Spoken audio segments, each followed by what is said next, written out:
Hey Emma, I wanted to make a quick video to try and show the threading process with a little bit more detail than I think the manual goes into.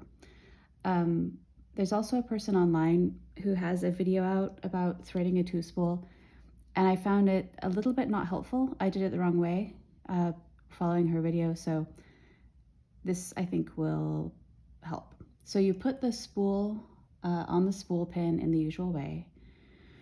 Bring it to your left, and the first thing you run into is this little gizmo, which is, I think, unique to National Two Spool or Eldridge Two Spool sewing machines. So what you want to do is put it the right way between those discs. If you look at this bit from the back here, you will see that there's a slit, a horizontal slit at the top cut into the disc at the back. So what you want to do is take your thread, put it just through the very top of the disc, find that hook, that slit, and then the part of the thread you're holding with your thumb will naturally slip back. The tail of the thread comes forward and down. And I'm emphasizing that because what you want is to have the thread through the part of the discs towards you, not through the back of the discs, the back of the machine. You'll foul up your tension if you do that. So again, you're going to take the thread, you've got the tail in your left hand, the spool side in your right hand. You're going to put the spool side to the back, hold the tail end at the front, and you can feel, it's very easy to feel the thread slip into that groove in the disc. So that's how it should be. So the tail end comes around the front. You come down. This is the needle tension device. From the front, you bring the tail down. You put the tail clockwise to the back. You bring the tail up and round, and now the tail end is pointing down again.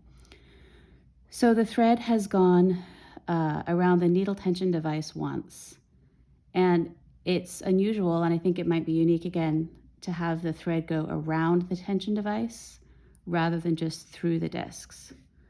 So then you bring the needle thread down under this sort of hook. It looks like a little bit of a clip. There's a tiny spring here. That's your tension spring. You have it under the tension spring, which is the natural position. You don't have to do anything special to get it there. Here's your thread guide. You thread from the front to the back. Now I'm using a buttonhole thread here that's very thick so that it was easier for you to see. Let me clip it and see if I can get it through this hole on the thread guide. There you go.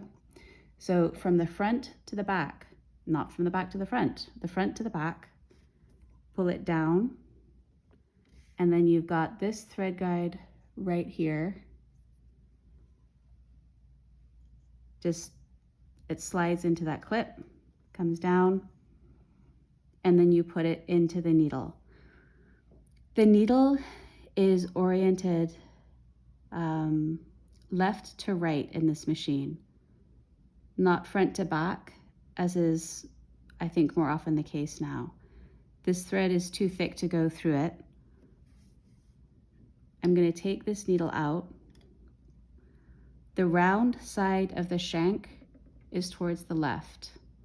The round side of the shank is where the long vertical groove is always cut for the thread to ride as you're sewing. And since a lot of my machines have their own peculiar way to do it, I just remember you have to thread the needle from round to flat. So round side of the shank to flat side of the shank.